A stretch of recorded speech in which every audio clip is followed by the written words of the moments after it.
146 ракет и 168 беспилотников. Рекордная атака россиян на Киев. Кремль не готов к мирным переговорам по Украине, но Витков в Кремле ждут все равно. Трамп объявил Ирану день Д, полную экономическую блокаду. Санкции ведут против всех, кто решит помогать Тегерану. Северная Корея запустила десяток ракет в сторону Японского моря. Казахстан готовится к выборам, которые изменят в стране практически все. Бэйби Шарк Бой вырос и стал звездой кей-попа. Гарри и Меган возвращаются в Великобританию. А теперь об этом подробно и по делу. Это один день. Подпишитесь, поставьте лайк этому видео и оставьте свой комментарий. Заранее спасибо и начинаем.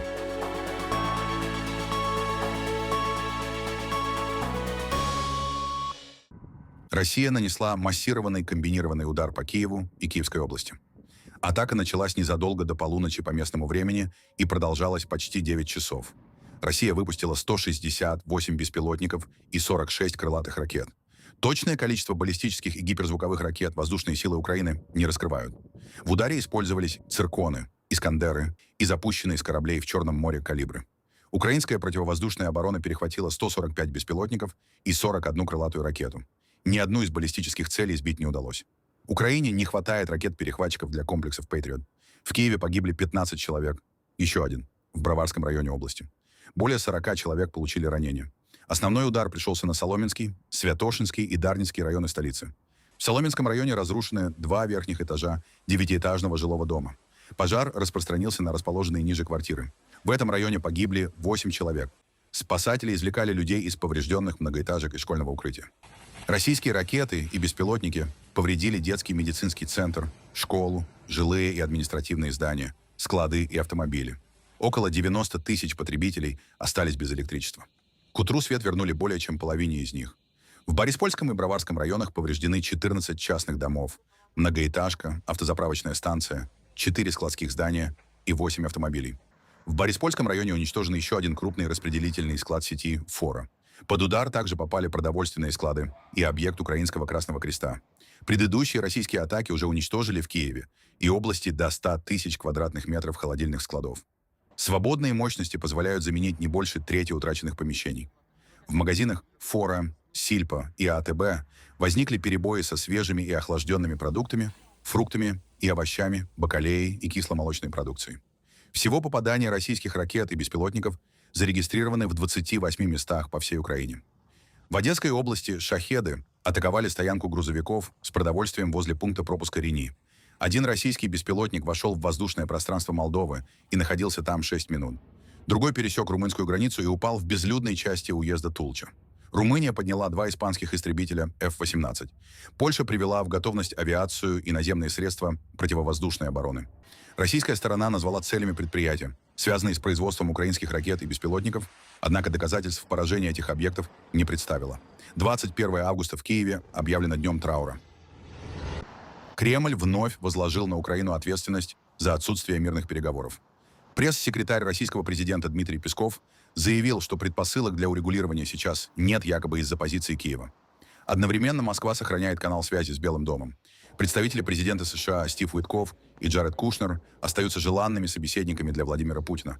Однако даты их возможного приезда не согласованы. Нет, точной информации нет. Пока никаких конкретных дней не зарезервировано для такого визита. Насколько нам известно, американские переговорщики активно работают по другим направлениям американской внешней политики. Но вместе с тем они всегда желанные гости в Москве, они всегда желанные собеседники для их российских визави, с кем они находятся в постоянном рабочем контакте, и для президента Путина. Хотели спросить, следят ли в Кремле за внутриполитической ситуацией на Украине, в частности, что думают про заявление Михаила Федорова, бывшего министра обороны, который призвал скорее провести в стране выборы. Киевский режим и эта квазиполитическая поляна киевского режима весьма и весьма неоднородна. Мы видим, что многие там пытаются, естественно, и рыбу ловить в мутной воде. Кто-то пытается ссылаться на демократию, на нормы демократии, кто-то даже не пытается этого делать. Но де юре ситуация обстоит именно так, как об этом уже неоднократно говорил президент Путин. Украинская сторона излагает противоположную версию. Киев передал Уиткову и Кушнеру собственные предложения по завершению войны и подтвердил готовность к переговорам. Главное управление разведки Украины не обнаружило признаков подготовки России к прекращению огня. Заместитель начальника военной разведки Вадим Скибицкий считает, что мирного соглашения до конца года не будет. Оккупированная Россией Запорожская атомная электростанция лишилась последней внешней линии электроснабжения. Для питания систем безопасности автоматически запустили аварийные дизельные генераторы. Они обеспечивают работу оборудования, необходимого для охлаждения реакторов и отработанного ядерного топлива. Международное агентство по атомной энергии предварительно установило, что повреждение линии произошло на северном берегу Днепра. Определить причину отключения специалисты пока не могут из-за продолжающихся боевых действий. Запорожская АЭС – крупнейшая атомная станция Европы. На ней расположены 6 энергоблоков. Российские войска захватили ее в первые недели полномасштабного вторжения в Украину. С тех пор станция неоднократно теряла внешнее питание, от которого напрямую зависит работа основных систем ядерной безопасности. Президент США Дональд Трамп объявил новую фазу экономической войны против Ирана. Самую сокрушительную экономическую операцию против отдельного государства. Конкретного списка мер Белый дом пока не представил. Вашингтон намерен перекрыть не только иранские доходы, но и все внешние каналы их получения. Никто не предоставлял Исламской Республике Иран больше возможностей заключить соглашение, чем я. К несчастью для них, они этой возможностью не воспользовались. Поэтому сегодня я объявляю о наиболее сокрушительной экономической операции, когда-либо проводившейся против какой-либо страны. Это будет экономическая война и изоляция беспрецедентного масштаба.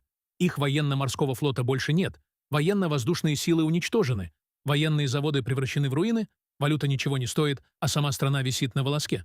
Сегодня я также объявляю, любая страна, которая позволит своим финансовым учреждениям, предприятиям, аэропортам или государственным структурам оказывать Ирану помощь любого рода, сама столкнется с огромными экономическими последствиями.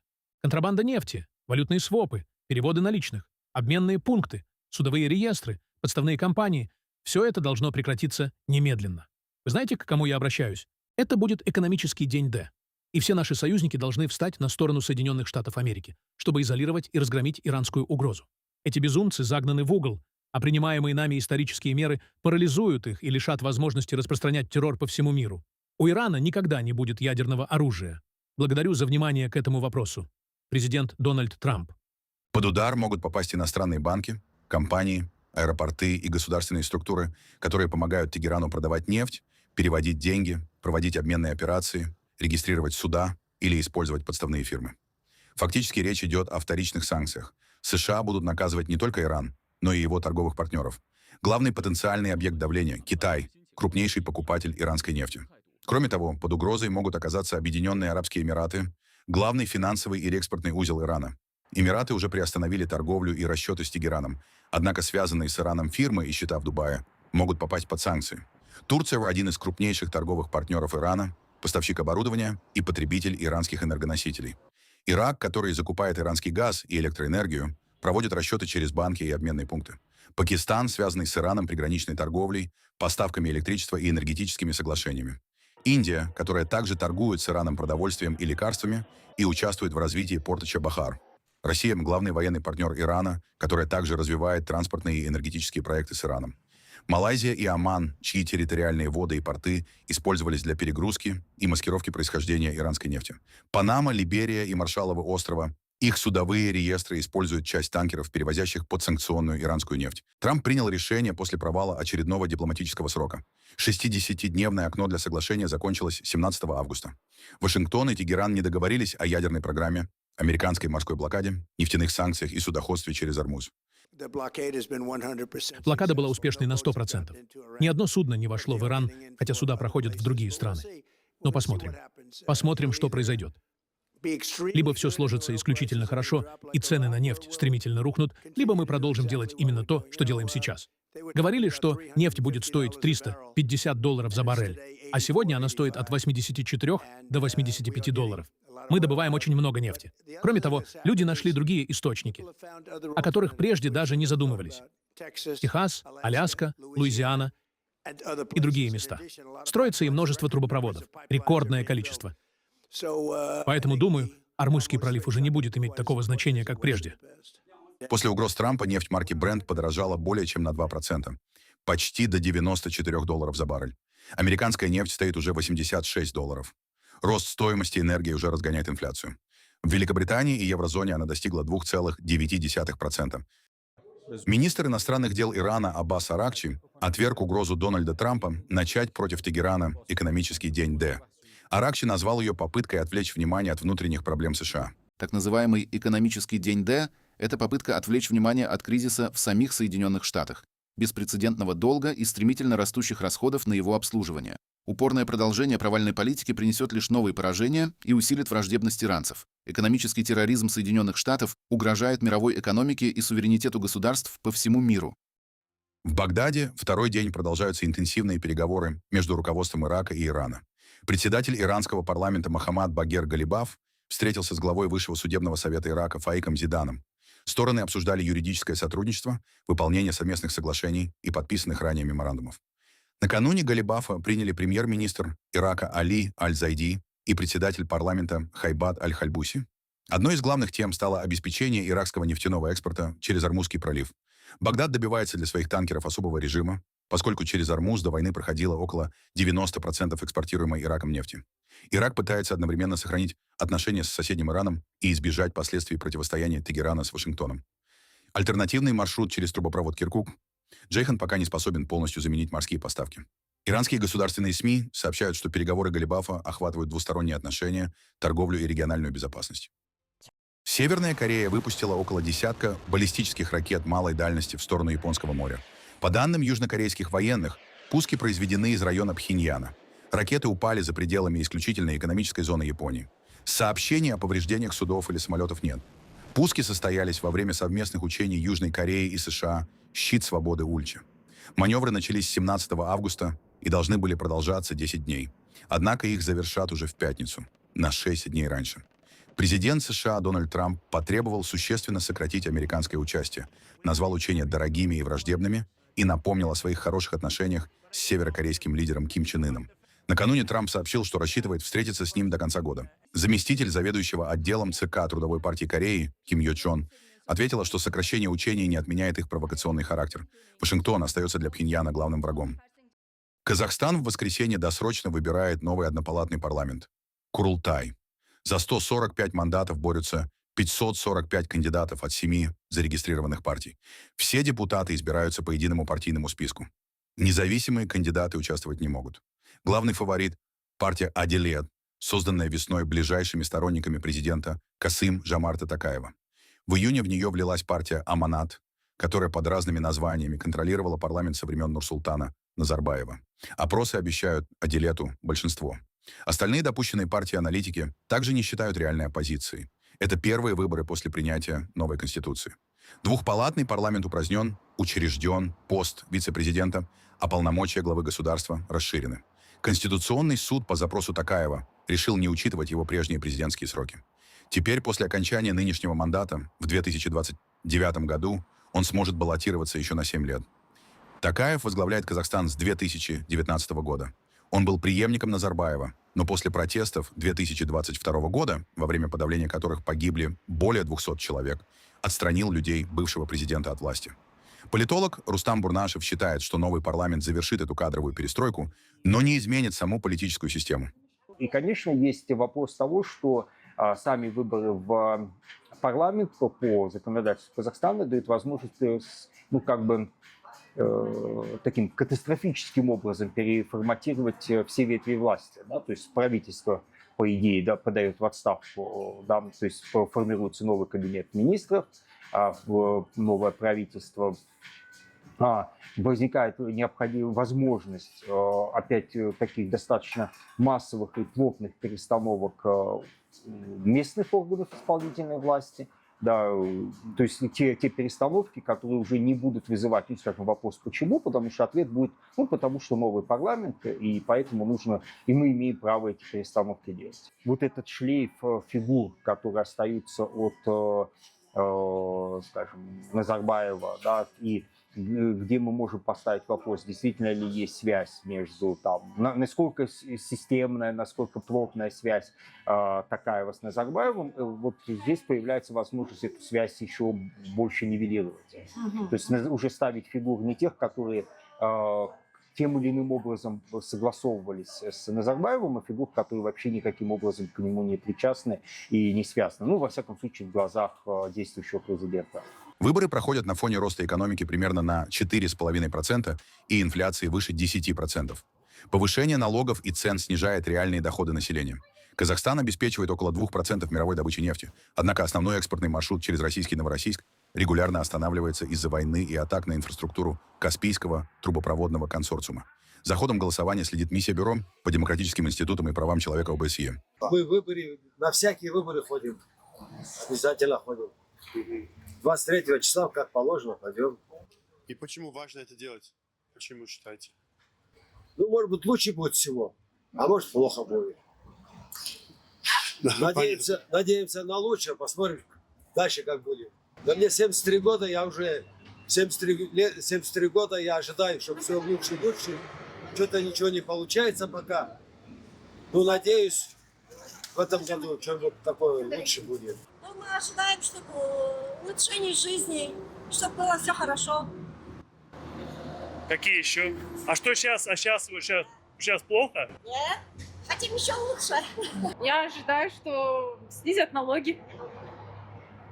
То, что наш бизнес будет процветать, и не только мой. А сейчас как на данный момент у вас обстоят дела? Все хорошо. Хотелось бы лучше. Ну, мы ожидаем, что у нас будет процветание в Казахстане. Чтобы все было хорошо. Чтобы было самое главное. Войны не было самое главное. Продукты подешевели. Сейчас все дорожает. В Китае суд приговорил к пожизненному заключению Сюй Цзииня, основателя и бывшего председателя правления крупнейшего в стране застройщика Evergrande. Суд в Шэньчжэне также конфисковал все его имущество Сюя и лишил его политических прав пожизненно. Суть дела не просто в банкротстве крупного бизнеса. Evergrande продавала квартиры еще до завершения строительства, брала новые кредиты и привлекала деньги частных инвесторов. Эти средства направлялись на прежние стройки, покупку земли и расширение бизнеса. Пока рынок недвижимости в Китае рос, система работала. Evergrande скрывала обязательства и досрочно записывала в выручку еще недостроенные и не переданные покупателям квартиры. Только за 2019 и 2020 годы доходы компании были искусственно завышены почти на 80 миллиардов долларов. В 2020 году китайские власти законодательно ограничили верхнюю границу долгов для застройщиков. Это была попытка остановить надувавшийся пузырь на рынке недвижимости и предотвратить кризис, грозивший обрушить всю китайскую экономику. Поток кредитов для Evergrande иссяк, ажиотажный спрос на жилье упал, а долговая модель Evergrande рухнула. Но одновременно в кризисе оказалась китайская строительная отрасль, снизился уровень потребления в стран и просели доходы регионов. Недвижимость и связанные отрасли обеспечивали до четверти китайской экономики, а квартиры оставались главным способом сохранить семейные сбережения. Недостроенных домов были тысячи, недовольные инвесторы выходили на протесты и отказывались платить ипотеку за несуществующее жилье. Для коммунистической партии Китая это означало угрозу не только экономике Китая, но и кризис доверия к власти и политической легитимности режима. В 2021 году Evergrande прекратила рассчитываться по долгам, которые превысили 300 миллиардов долларов. Крах компании оставил кредиторов без денег, покупателей без квартир и усугубил кризис на китайском рынке недвижимости. В 2024 году суд ликвидировал компанию. Мальчик из самого просматриваемого видео в истории YouTube начал карьеру в корейской поп-музыке. 17-летний Пак Кон Рён выпустил первую сольную песню «Wave» под сценическим именем Baby Shark Boy. 10 лет назад 7-летний Пак снялся в клипе Baby Shark Dance. Он не пел, а показывал ставшие знаменитыми танцевальные движения. Ролик о семействе акул собрал 17 миллиардов 200 миллионов просмотров и почти 6 лет удерживает первое место на YouTube. Новая композиция начинается со знакомой мелодии Baby Shark, а затем переходит в электропоп. Пак участвовал в написании текста, а одну из партий исполнил участник группы Monsta X Джухон. Проект поддержала компания Pinkfong, владеющая правами на франшизу. Пак называет дебют началом полноценной музыкальной карьеры. Принц Гарри, герцог Сассекский, и его жена Меган, герцогиня Сассекская, намерены уже в августе вернуться на родину принца, в Великобританию вместе с детьми, а спустя 6 лет после скандального переезда в Соединенные Штаты. 7-летнего принца Арчи и 5-летнюю принцессу Лилибет уже зачислили в британскую школу. Занятия начнутся в сентябре. Уверена, мы все рады тому, что они возвращаются и будут жить здесь. Надеемся, что их примирение с семьей продолжится. Потому что, думаю, это хорошо для страны — послать такой сигнал. Семья герцогов Сассекских поселится в частном доме за пределами Лондона, а не в королевской резиденции. Недвижимость в Калифорнии и Португалии Гарри и Меган сохранят. Британские СМИ предполагают, что они будут делить время между несколькими странами. Гарри и Меган останутся неработающими членами королевской семьи. Они сохраняют титулы, но не возвращаются к официальным обязанностям и не будут представлять монархию. Эти условия согласовали еще в 2020 году, после их отказа от королевской службы. Я не особенно этому рад. Они уже не раз поливали грязью всю страну, предали свою семью, предали его короля, его отца, уехали в Америку. А теперь им стало скучно, и они хотят вернуться. Но, возможно, в глубине души он все-таки настоящий британец и просто скучает по дому. Хотя, не знаю, все это очень странно. Для всех нас это стало полной неожиданностью, не так ли? Я не испытываю ни радости, ни печали. Отношусь к этому довольно нейтрально. Я немного удивлена, но, с другой стороны, его тоже можно понять. Вероятно, он чувствует себя отвергнутым, поэтому он и вернулся. В конце концов, человек потерял мать, можно немного отнестись к нему с пониманием. Знаете, думаю, о них отзываются незаслуженно плохо. Они прекрасная пара и сделали немало хорошего по всему миру. Особенно Меган Маркл. Я не понимаю, почему в Великобритании все постоянно так на нее ополчаются. По-моему, она замечательная. Надеюсь, после возвращения они хорошо проведут время. А пресса, откровенно говоря, оставит их в покое, чтобы они могли просто жить своей жизнью и растить детей. Король Чарльз III узнал о решении в воскресенье и, по данным источников, приветствовал возможность чаще видеть младшего сына и внуков. В июле Чарльз встретился с Арчи и Лилибет впервые с 22 года. Отношения Гарри с отцом постепенно улучшаются. Однако конфликт с принцем Уэльским Уильямом и принцессой Уэльской Кэтрин остается неурегулированным. Думаю, решение герцога и герцогини Сассекских их удивит. Отношений между Гарри и Уильямом, мягко говоря, практически не существует. И я не думаю, что Уильям будет этому рад. Совершенно не думаю. Но полагаю, что им все же придется прийти к примирению. Это произойдет.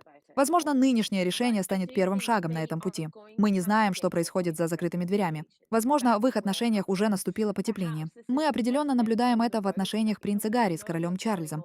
Но королевская семья, безусловно, будет удивлена. Королю сообщили об этом на выходных. До этого он ничего не знал, теперь знает и, как сообщается, очень рад. Однако для других членов королевской семьи это станет неожиданностью. Думаю, принцесса Евгения и Беатрис, которые близки с принцем Гарри, также определенно будут рады. Букингемский дворец и представитель Гарри и Меган переезд официально пока не комментировали. Не раскрыты и условия их охраны. Гарри ранее проиграл спор об автоматическом предоставлении ему полицейской защиты. Меган и Гарри возвращаются из Калифорнии в Великобританию. Правительство предоставит им охрану и будет ее оплачивать? Это частное дело. Оно касается Гарри и Меган. Мы желаем им всего наилучшего в связи с предстоящим переездом. Пристальное внимание прессы и проблемы с безопасностью будут серьезными, однако они вполне преодолимы. Думаю, Гарри и Меган возвращаются более сильными, чем прежде, сильнее как пара и как семья. Они позаботятся обо всем необходимом, чтобы обеспечить свою безопасность, благополучие и здоровье. Теперь они знают, чего ожидать. Возможно, они снова входят в логово льва, но на этот раз подготовленными. Они не идут с ножом на перестрелку. Они знают, что им предстоит делать и с чем придется столкнуться, поэтому подготовиться лучше. Думаю, это самое главное. Теперь они примерно понимают, как будут развиваться события, и лучше знают правила этой игры.